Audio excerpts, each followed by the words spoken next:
Welcome to Equity Matters, a podcast by the Program for Educational Equity and Policy at Syracuse University.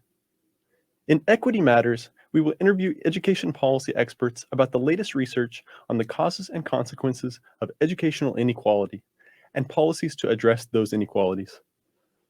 The vast majority of Americans believe that students deserve equal access to a quality education. However, our public school system exhibits socioeconomic, racial, and geographic inequality, which leaves many students behind. Please join us for quarterly conversations about inequality in our public schools and how we can make our education system work for every student. Welcome to Equity Matters. My name is Tyler Bond, and I'm your host. On this episode, we're going to talk about academic apartheid. Today's guest is Dr. Sean Drake, professor of sociology at the Maxwell School of Citizenship and Public Affairs, and a researcher at the Center for Policy Research at Syracuse University. He recently published a book titled Academic Apartheid: Race and the Criminalization of Failure in an American Suburb. Thanks for joining us, Dr. Drake. Could you please tell us a little about your background and how you became interested in educational equity? Yeah, well, first of all, thank you very much for having me. I think this is the episode number 1, so it's great to kick things off with this new podcast. And my interest in educational equity is a very personal one. It really stems from my upbringing in San Francisco, California, which is this very kind of a progressive metropolis, very diverse, but also with a lot of inequality in housing, in jobs, in the education system. And I was fortunate growing up to go to schools that always had a lot of resources, had a lot of opportunities.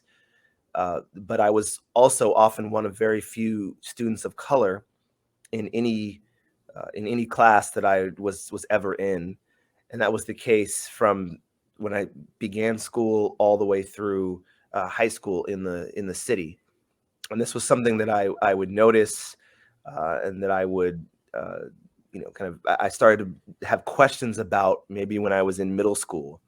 Why is it that, very few students or teachers look like me at my school, and my school has a lot of resources for students. And then a lot of my friends and family outside of school, other kids who looked like me were in very different schools with different resources, different facilities that just weren't as good, weren't as nice, didn't give them access to the opportunities that they deserved and that they needed. And that was something that really made an impression on me at a young age. I started to think about issues like affirmative action. I was growing up in California in the 90s when affirmative action was on the ballot in several elections and was a real hot button topic in the state, and still is today. But it was really kind of coming to a fever pitch during that time. And these are things that I would talk about, that I would talk to my parents about. So I was interested in other things that students my age were interested in, like maybe Michael Jordan or Tupac.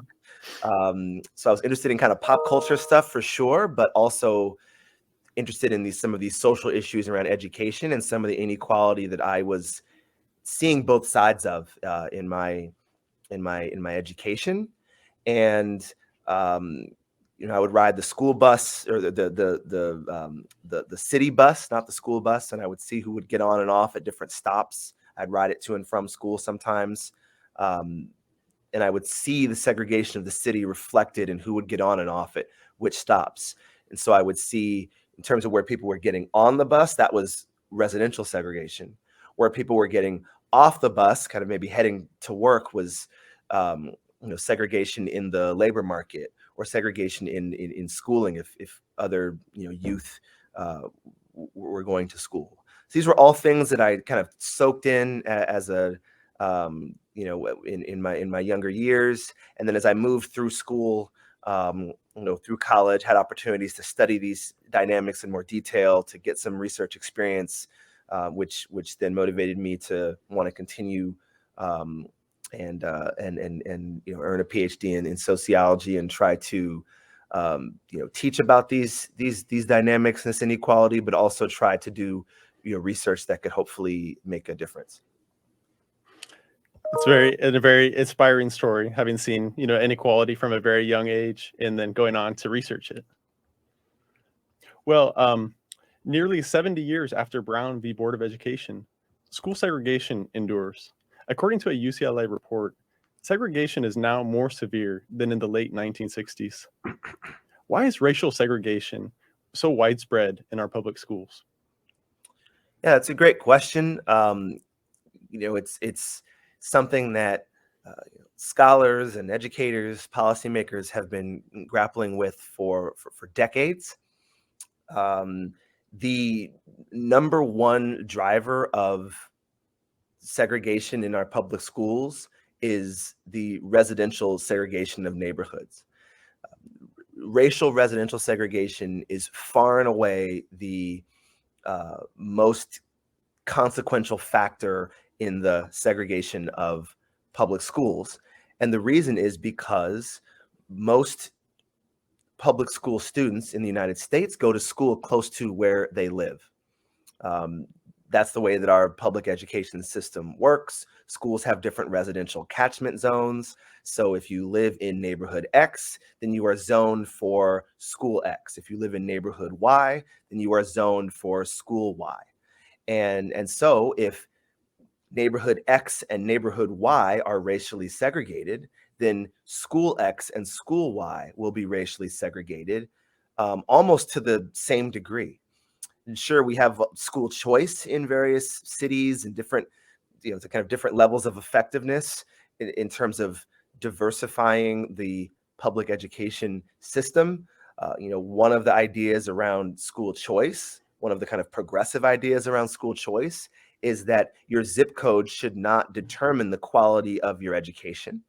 However, what we tend to see is that even with widespread school choice policies, such as in New York City, students end up either going to their neighborhood school anyway, or they end up going to a school that looks very much like their neighborhood school in terms of the level of segregation at the school, the resources at the school.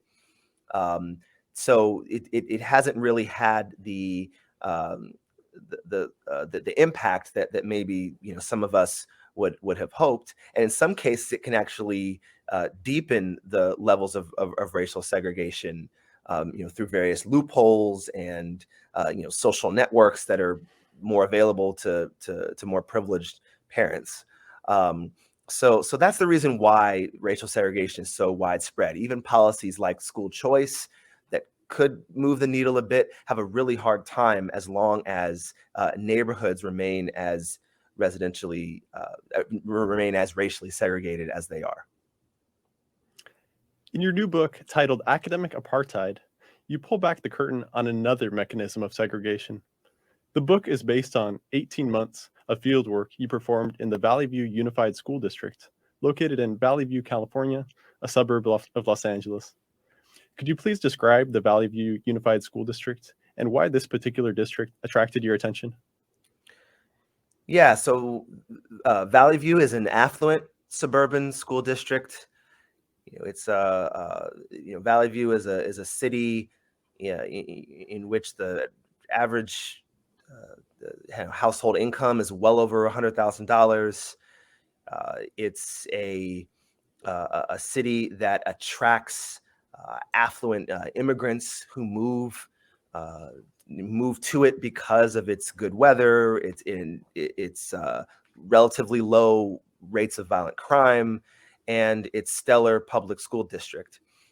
Stellar in terms of grades, test scores, college and university placement among graduates, graduation rates, things of that nature. And so I chose this particular district because there were schools in this district that reminded me of the high school that I went to, and the racial composition of these high schools was such that Black and Latinx students were a very low percentage of the population. And so I was interested originally in writing this book in uh, settings that were similar to the ones that I found myself in when I was in high school. And those were situations and settings that seemed to be somewhat missing from the literature. I hadn't really read a lot of books or articles about students like me who were, maybe the only Black kid in class or the only brown kid in class, and that was a dynamic that I would find at Pinnacle High School, which is one of my two primary field sites in Valley View. I was also interested to see whether some of the dynamics of segregation and inequality that were operating in other districts, other more disadvantaged districts, were also showing up in Valley View and maybe in more subtle ways. So that's what initially attracted me to Valley View. And originally the book was going to be based on this one high school that I call Pinnacle High School. But over time, sort of organically, as I started to hang out on campus and do my field work, it expanded to be a two-site kind of comparative case study of Valley View, of Pinnacle High School, and then a very different high school in the same district, the same suburb that I call a school that I call Crossroads. Yeah, can you tell us some of the difference between Pinnacle High School and Crossroads High, and the moment in which you first discovered about Crossroads High, and Yeah. how that kind of shaped your understanding of the district? Yeah. Uh, so when I started this project, I was strictly at Pinnacle High School, and Pinnacle High School is a very competitive academic environment. It's the kind of school where there's a significant amount of academic pressure on students. There's a lot of competition among students for comparing themselves on grades, test scores. It's a school where students are frequently taking multiple honors and advanced placement classes at the same time. It's a school where the cool kids are the ones who are getting 4.0 GPAs and above. So it has this very lofty, exacting, rigid conception of success that's based on sort of exceptional achievement on grades, test scores, with the ultimate goal of getting accepted to a well-known, prestigious university. And so that's the type of school that it is. The graduation rate is almost 100%. Almost 3/4 of graduates go immediately on to a 4-year college and university. Many of them are going to University of California schools, major flagship public institutions across the country, private institutions across the country, including Ivy League schools and other similar institutions. California state schools are also, quite popular. So it's a place where that level of achievement is the expectation among students. But there's also a lot of, there's a lot of stress. There's a lot of the lack of sleep. There's all those sorts of things that you might imagine would be some of the negative consequences of that sort of a pressure cooker environment. When Crossroads is very different, correct? Crossroads is very different. So I didn't even know that Crossroads existed when I started hanging out at Valley View. And what happened was I was hanging out in a sophomore U.S. history class, and there were 4 Black students in this class. I think there were 35 students total. And I would get a seating chart from Miss Miller, the teacher. She would hand me a seating chart every day when I would come in so that I could see who was in class that day. And I noticed one day that Jamal's name had been crossed off the list entirely. Jamal was one of the 4 Black students in the class. He was only 15 years old, but he was the best player on the football and basketball teams. And his name had been crossed off the list, which was different, the chart, which was different than what Miss Miller would do if a student were absent. So I said, that's interesting. Why has he been sort of crossed off in his Sharpie?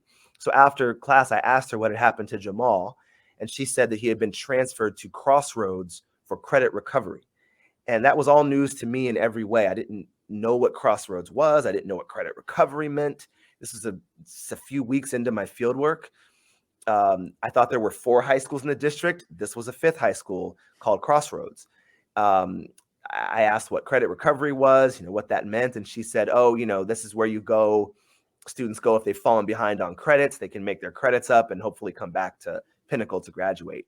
So I remember going home and sort of Googling it through the Valley View Unified School District website, and immediately noticing some really stark disparities between Crossroads and all of the comprehensive high schools in the district, including Pinnacle. So at Crossroads, students of color, namely Black and Latino students, were overrepresented by roughly a factor of 5.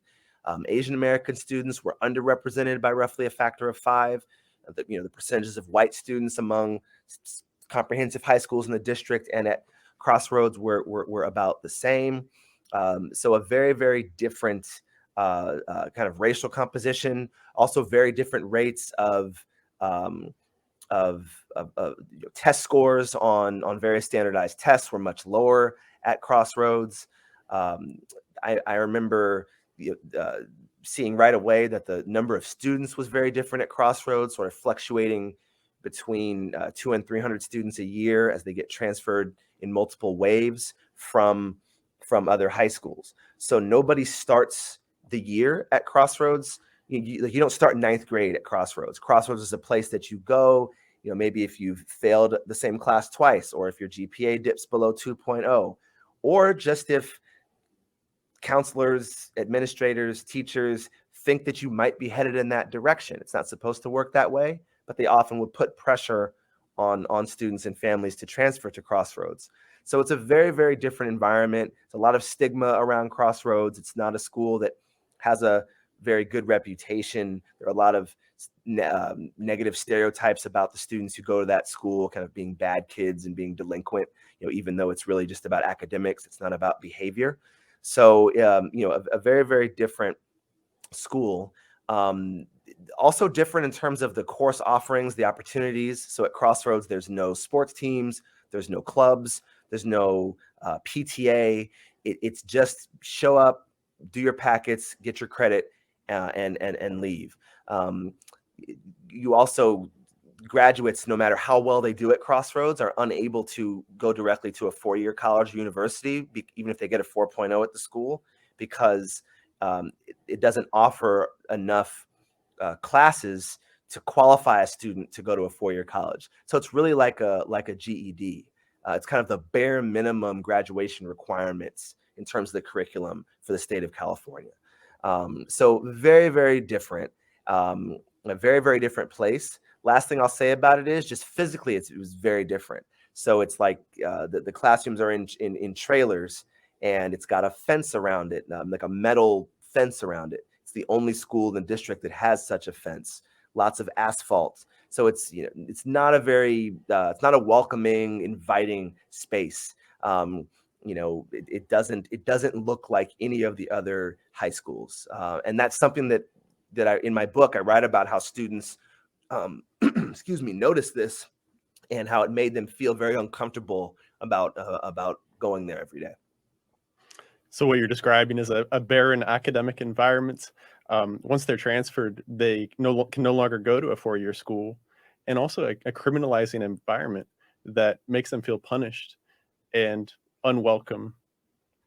And also, you mentioned in the book, under constant surveillance by an armed guard, correct? Yeah. So there were police at all the high schools in the district, but at Crossroads, the police presence was very different. So the police officer assigned to the school just had a much more active presence on the campus, kind of doing a patrol, monitoring things in a very kind of overt, conspicuous way. Sometimes searching backpacks, all of that sort of thing that I never once saw at Pinnacle. At Pinnacle, I would see there was a Valley View police officer there, but she would always be out at the front of the school, helping with traffic or in the main office. she had an office in kind of the main office. And so she'd be there. She would help with things like prom or school dance. She would create flyers to send home, to parents and for students about, substance abuse or, other sort of public safety issues on campus. But she didn't really have a police presence on campus. Whereas at Crossroads, the officer there, he had a very strong police presence. He would leave his squad car parked right in front of the school, in a very, very almost kind of a public show of law enforcement, and just had a very different vibe. And so you sort of got the sense that at Pinnacle, the police officer was meant to protect the school from outsiders, whereas at Crossroads, the officer was sort of meant to protect Crossroads community members from other Crossroads community members. And despite that fact, in 2 years of field work, I saw exactly one fight at Crossroads. I actually saw more fights at Pinnacle than I saw at Crossroads, which is ironic given the kind of different posture that that law enforcement had at the two schools based on these stereotypes in the community. So you described this concept of academic apartheid. Could you just give our audience an understanding of what exactly is academic apartheid and how is it used to diminish opportunities for some students, particularly at Crossroads High School in the Valley View Unified School District? Yeah, it's a great question. So, apartheid is, a term that I use here to be synonymous with segregation. Some people think that apartheid means South Africa, and they sort of equate the word with South Africa. Apartheid is another word for segregation. It means separate and unequal. And it has this racialized connotation for sure because of the way that it was used to describe a situation of extreme racial segregation and inequality in South Africa. But certainly, Jim Crow segregation in the United States is sort of a form of American apartheid. And so academic apartheid, what I'm referring to is segregation. I'm referring to school segregation, but specifically academic segregation. The difference there is I'm talking about the opportunities that students have, the access to resources, the access to opportunity, and not just opportunity in high school, but opportunities that build from your high school experience. So opportunities that one may have as they move, on to post-secondary schooling or to getting a job after they graduate. And those opportunities were very, very different between Pinnacle and Crossroads. So the academic apartheid, I think, is reflected in the experiences that students have at those two schools, in the opportunities, the access to resources at those schools, and then the ways in which that inequality actually impacts what they can do, their options after high school. And so that's where that term apartheid comes from. I wanted a term that really captured the how stark this inequality is, and that was the term that I felt like really did justice to what I was seeing. So it's sort of like a form of tracking, like having within schools, we often see tracking where you have advanced placement courses, honors courses, then maybe college prep courses, and then some levels of remedial courses below that. And what I really document in the book is a form of tracking that happens between schools rather than within them. And so that's really what academic apartheid is referring to. And you talk about something called an institutional success frame at Pinnacle High. If you don't go to a prestigious 4-year college, you're branded as a failure. And many students that you talked with preferred to attend community college, trade schools, or vocational schools because just not all students are ready for 4-year schools. but they were, deemed as kind of second-class citizens, right? Yes, absolutely.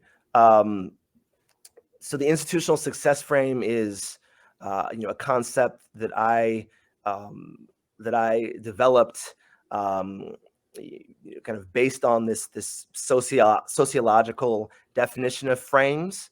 In sociology, we think of frames as these schemata of interpretation that help people to um, kind of make sense of their surroundings, make sense of what they're seeing.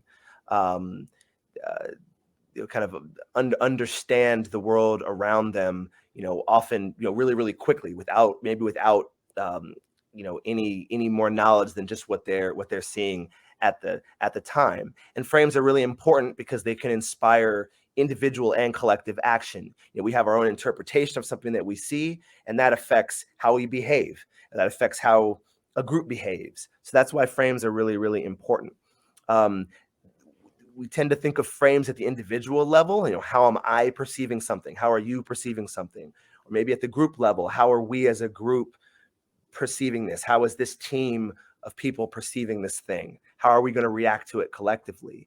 And so I wanted to sort of go from kind of the individual and maybe the kind of family and group level to more of the institutional level, and think about how the institutions have cultures, and those cultures affect affect how people within those institutions perceive and react to certain events, to certain happenings, particularly if they happen within the context of that institution. And so that's where this term institutional success frame really comes from. And other scholars more recently, I'm thinking of sociologists, Jennifer Lee and Min Zhou, and they recently developed this concept of a success frame to describe the sort of orientation that affluent East Asian immigrants often have toward education in this country. And at Pinnacle High School, there is a large percentage of affluent Chinese American students and Korean American students at the school. And there are stereotypes at the school about what those populations mean in terms of the kind of this exacting, rigid, lofty academic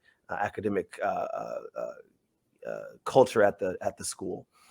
So the institutional success frame is what I was describing earlier. At Pinnacle, it means getting a 4.0 GPA, taking multiple honors and advanced placement classes, staying up late to study for exams and to do other projects, um, also being involved in clubs and other extracurricular activities, getting accepted to a four-year college, four-year college and university, preferably one that's quite prestigious and well known. That's all part of the institutional success frame, this sort of collective interpretation of academic success, of academic achievement that's really cultivated by institutional actors at the school. So students, parents, teachers, administrators, even staff, even people who weren't involved in classroom activities. They all kind of knew what it meant to be a student at Pinnacle. Mm-hmm. One last thing that struck out for me is that there were so few students of color at Pinnacle High that they formed a club. They formed the Blackout Club, which gave a sense of belonging and academic support for Pinnacle's few students of color. They also aim to prevent people from transferring to Crossroads High. So, what can we learn from this club? Yeah, great question. So, it's interesting. So, Pinnacle High School was, was a very diverse school in terms of race and ethnicity. Um, for example, white students were the numerical minority at Pinnacle. So, Asian American students were the largest share of students at that school, and there was a decent amount of ethnic diversity within the the Asian population in the student body. Where the sort of where blackout came in was that there weren't many Black or Latino students at Pinnacle. And Blackout was a club that was started by a student, who really felt like there was a need for a space on campus for Black and brown students to be able to come together, meet regularly, talk about different issues, related to race and inequality, racism. This was kind of in the context of the Black Lives Matter movement. That's really when this club started, and this was a space where students would come in and talk about things that were bothering them. They would also share successes among the group. If somebody did really well on a big class project, or if someone was involved in an extracurricular activity and had some success, or had a good experience, or things that maybe weren't going so well, and students could lift each other up. So it was actually a really diverse group. There were students from kind of all racial and ethnic backgrounds represented in Blackout, but it was definitely, predominantly, Black and Latino students in this group. And it took place in a classroom. A teacher gave up her classroom during a lunch period. I'm forgetting now, how frequently the group met, but they met at least once a month, and often had over a dozen students, 15 students, 20 students at every single every meeting. Sometimes they would talk about things that they felt like had been glossed over, or just ignored or not talked about in their classes, particularly in their classes on history, or social studies, or government, things like that, where they felt like race was a really big part of the discussion, but wasn't being discussed in class. So they would come in and say, yeah, we talked about this in class, but we didn't touch on these things. And I think these things are really, really important. We learn about this stuff in the civil rights movement, but we don't talk about, all of these, all of these folks who maybe were more behind the scenes, but maybe just as influential, as other leaders who kind of make it into the history books. So, those were really powerful, I think, and important discussions for those students to build a sense of community, especially because often these are the students who felt alienated, felt isolated, felt marginalized, felt that sense of social isolation that that comes from from being one of few Black or brown students in a classroom, or in the entire school. And being in such a competitive school environment, no less. Yeah, I think that just added to it. Many of these students were, as you might imagine, quite good students. But I think that it was important for them to have, to have a place to just, kind of cut loose and, talk about those things. And honestly, I think a lot more students at the school would have benefited from a space like that.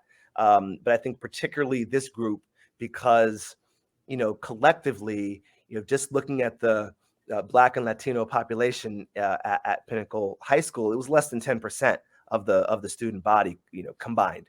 And so, this was a space where those students could come together and sort of build a sense of community, and a sense of belonging at the school that I think a lot of them were really searching for before this club was started.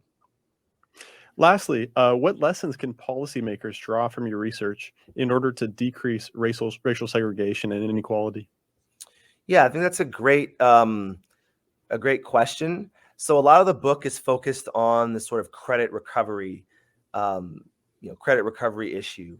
I think more broadly, when we're talking about school segregation, as I said in the beginning, residential segregation is the biggest issue. It's the reason why it's really, really hard to really move the needle effectively on school segregation.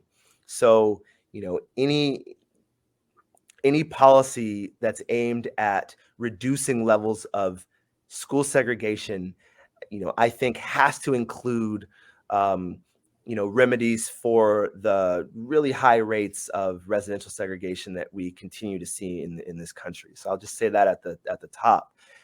In terms of some of these sort of hidden mechanisms of segregation and inequality that I uncover in the book, and the sort of credit recovery system of which Crossroads and many other schools across the country are a part. There's roughly 500,000 students in continuation schools like Crossroads, at any given time throughout the country. So I think, moving forward, a more equitable approach to credit recovery would be to establish credit recovery programs at comprehensive high schools so that credit deficient students could remain at their comprehensive high school and avoid being segregated to, a separate, kind of separate and unequal high schools, a continuation school system that often fails to engage them, that's stigmatizing, but doesn't really prepare them for life after high school. So I think that's definitely one thing that, that could happen. You have students doing credit recovery at their comprehensive high school, rather than needing to go to a separate and very different school.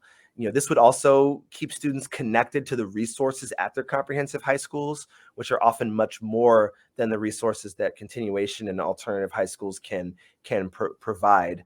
It would maintain continuity in their education, keep them around some of their friends, and I think that would just kind of regularize their high school experience rather than sort of diverting them on a very separate path. It feels and often is quite punitive. So then you have these continuation school sites. If you were to change the policy and do it in that way, you would still have these continuation schools which are at these separate sites. So what would you do with those sites? And I think that they could be repurposed as vocational education centers. Some students want to learn a trade. They want to work right after high school. They don't want to go to a 4-year college or even a 2-year college and then transfer. College isn't for everybody as much as maybe we want it to be, or we think that it should be. It's not. And so I think that continuation school sites could be repurposed as vocational education centers, summer school hubs, or multi-purpose spaces for the district. And so I think those steps, at least in terms of what I document in the book, those steps would create a more balanced and inclusive system of credit recovery. And I think, importantly, it would be a system in which the schools with the most resources, like Pinnacle High School, would really be accountable to every student. They wouldn't be able to just kind of dump those students at a different school. They would sort of, be accountable to those students, which I think is an important part of public education. Thank you for joining us, Dr. Drake, on our premiere episode. I encourage everyone to read Dr. Drake's book. It's called Academic Apartheid: Race and the Criminalization of Failure in an American Suburb. Thank you for joining us, Dr. Drake. Thank you. And you can get the book on Amazon, Barnes & Noble, maybe even Target. There's a couple different prices. If you go on Amazon, there's a hardcover price. You don't have to pay that. Soft cover is cheaper. So yeah, I really appreciate it. And I hope if you do pick the book up that despite the subject matter, I hope you enjoy it. And thank you very much, Tyler, for having me today. I really appreciate it. Everybody go out and buy the book. Thank you. Thank you. Thank you.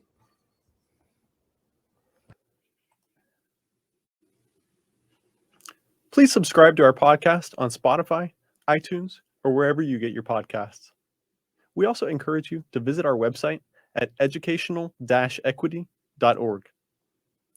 Thank you for listening to Equity Matters.